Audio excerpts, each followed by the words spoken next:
Thank you, Mr. Speaker. You've never drawn a blank on me before.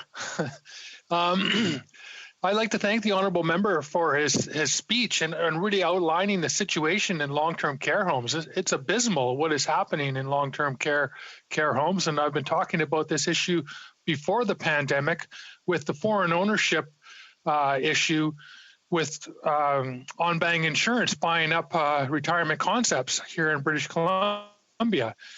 We need to make sure that our seniors are not warehoused in profit centers, and you know, this is an issue that's become senicide. You know, where our seniors are dying in horrible numbers.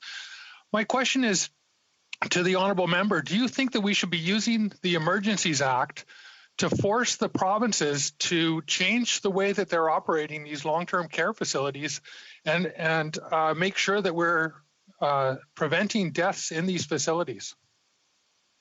Member for Burnaby South. Thank you, Mr. Speaker. I thank the honourable member for the question. I think there's a couple of things that we can do right away. I absolutely believe that we need to set some national standards. What are the best practices? What has worked in this pandemic and what has not worked? One of the things that is absolutely clear is that for-profit in long-term care does not work. It results in more infection and more deaths. One starting point that the federal government could do, in addition to establishing national standards and norms, is to start the process of removing profit from long-term care with Revera, which is owned by a federal agency.